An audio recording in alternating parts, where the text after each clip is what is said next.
Joe Biden gave a speech at the Business Roundtable, and he has this moment here that, oh my goodness, I'm sure Alex Jones came in his pants.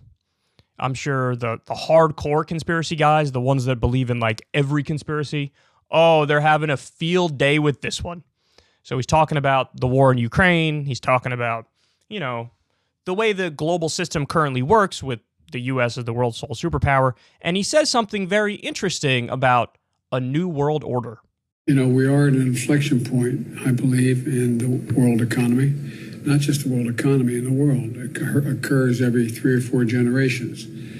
As one of the top military people said to me in a secure meeting the other day, 60 million people died between 1900 and 1946. And since then, we established a liberal world order, and that hadn't happened in a long while. A lot of people dying, but nowhere near the chaos. And now is the time when things are shifting. There's going to be a new world order out there, and we've got to lead it. And we've got to unite the rest of the free world in doing it. So anyway. New world order. He said it. He said the words. Now, one of the conspiracy theories, going back to the Obama years, the big one everybody talked about was Agenda 21. That was the one that Glenn Beck was all over and many others. The new one people are talking about is the Great Reset. But the New World Order is the one that's stuck around the longest, right up there with like the Illuminati. The idea that, you know, and the thing about a lot of these conspiracy theories is that they have a grain of truth in them, so they seem plausible, and then people go down the rabbit hole and start believing every conspiracy theory. Like, the Illuminati one is like, well, you have this group, and this group are full of elites, and these elites have phenomenal wealth and power, and they kind of secretly run everything.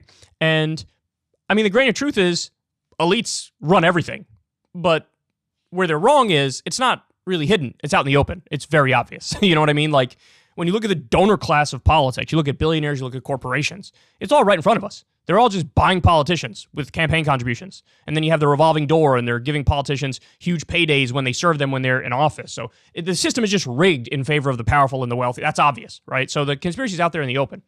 But what is he actually saying here when he brings up the New World Order? Like, what does he mean here when he says the New World Order? Well, it is a little bit hard to tell, but my interpretation is with what's happening right now with Russia and Ukraine, it's very clear that the days of the U.S. as the world's sole superpower are waning, to put it kindly. We're on the decline as the world's sole superpower. And what you see here is there are now moves being made where China is ascendant. And as soon as all of the crippling sanctions from the West cracked down on Russia, Russia ran into the loving arms of China. So, for example, you have all the SWIFT banking sanctions where, like, Russia was effectively cut off from the global economy. They're even going after the oil and gas, which was thought as impossible because Europe's so reliant on Russian oil and gas. But China stepped in and said, why don't you use our banking system? And Russia said, thank you very much.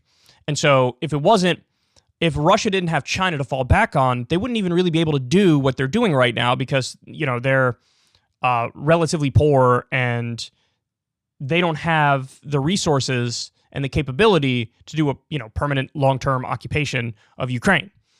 And so China is who they're falling back on. Now, at the same time, China is doing the Belt and Road Initiative, and they're basically recruiting various different countries for their upgraded version of imperialism, which is we're going to give you some material benefit and build that infrastructure, but also now you're going to let us extract your natural resources.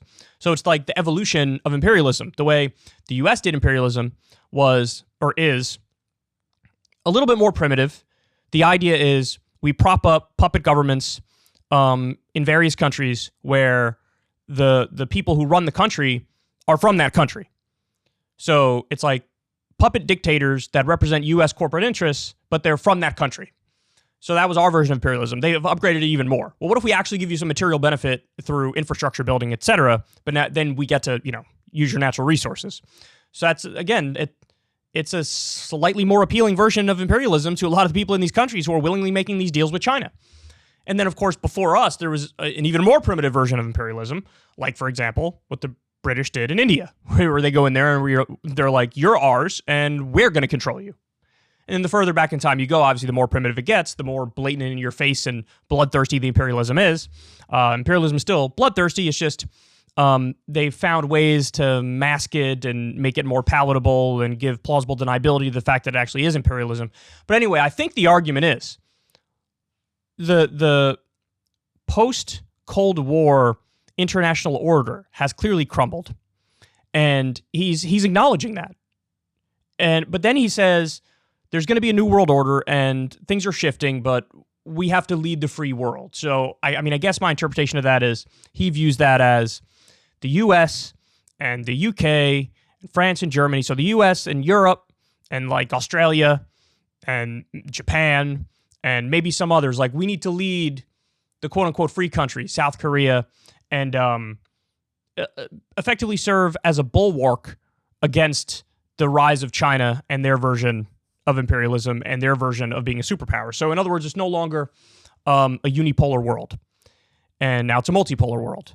And you have two powerful countries with their own spheres of influence. And then, but the part that, that definitely is going to feed the people, the Alex Jones types, is he brings up that, what do you say, 60 million people died between 1900 and 1946. I'm guessing he's talking about in all the wars in that time. And he was saying, effectively, we've created stability under the U.S. in the time after that. I don't think that's a good point at all. In fact, I think that's a terrible point because it just whitewashes all of the blood that's on our hands through different means. So, we do dirty wars all over the place. I mean, look at what we did to South America during the Cold War. How many vicious dictators did we prop up under the guise of freedom and liberty and free market capitalism? We, as of today, we support 73% of the world's dictatorships with weapons and money. And then, of course, they brutally crack down on their own populations. When you look at how we armed the Contras, for example, they did torture, they raped women, they targeted healthcare facilities, etc. So it's a little bit, let's look back at our time as the global superpower through rose-colored glasses and try to act like there's no blood post-World War II, whereas before World War II, there was a lot of blood. But, go talk to people in Vietnam and Cambodia. And what do we kill? 1 million landless peasants in those countries in acts of terror, relentless terror. So the idea of, we had the current world order was just good. It's like that really is whitewashing our own history. And I love how he brings up it's a liberal world order. It's not a liberal world. It's liberal in terms of how we present it and the language we use. We always embrace the language of, human rights, democracy, freedom, justice, law and order. Like, we use these flowery terms. But then in terms of how it actually functions, no, we're massive hypocrites. You don't need to look any further than the Iraq War to figure out how unserious our commitment is to those ideals.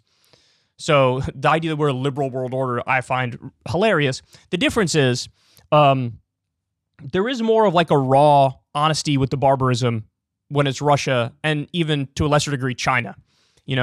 Like with Russia, when they're like, hey, you're killing civilians in Ukraine. We covered the segments. These Russian state officials being like, yeah, but you did it in Afghanistan. And then the follow-up question is like, does that make it okay when you do it? And the answer was, yes, it does. So they didn't smooth the rough edges off.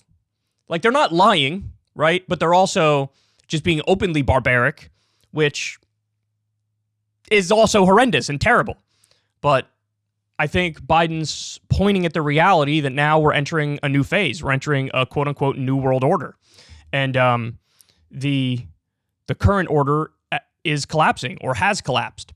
And so I think that's what he's referencing. I think that's what he's talking about. I don't think this is an acknowledgement from Joe Biden of like a cabal in a smoke-filled back room that's like, 20 people who are like, "Mwahaha, we control everything and we will continue. Let me twist my evil mustache. Yes. Mwahaha." I don't think that's what he's admitting to here. But having said that, I'm sure some people are having a field day with this. And understandably so, given how simple it is for this language to be interpreted as they would interpret it. You know, like, has Alex Jones done something on this yet? I know he's only on like one platform now and he's hidden on the internet. I think it's like banned.video or something. But you guys tell me, has Alex Jones done something on this yet? I'm sure he's done something on this. I'm sure he's diving into it. But whatever his interpretation is, I'm sure he's going to go way above and beyond what the actual reality of what the description is. But nonetheless, I will grant you, using that terminology, probably not the best idea. And also using that terminology while talking about all these people died from 1900 to 1946. It's like you bring massive death count plus using the phrase New World Order. There are going to be some people who are like, oh, fuck. Agenda 21 is real. The Great Reset is real. New World Order is real. The Agenda 21 thing was they're going to shove us into Hobbit homes. They're going to ban cars, like all these.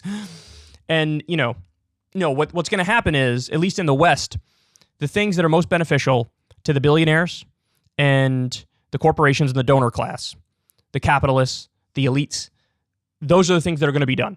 But it's not going to be some of the things you hear, like they're going to eat babies' faces. That's what it's not that. But it's bad enough as it is. You don't need to make up an extra layer of conspiracy on top of the open conspiracy, which is bad enough. But it's true. Now we're coming into a world where it ain't just the U.S. as the world's sole superpower, and recent events verify this. If you want to see me and Crystal Ball interview legends like Noam Chomsky, Cornel West, and more, subscribe to Crystal, Kyle, and Friends on Substack. $5 a month gets you the video version a day early. Remember, we take 0 ad dollars for this podcast. Or you can sign up on Substack for free and get the audio version a day later. Link in the video description box below.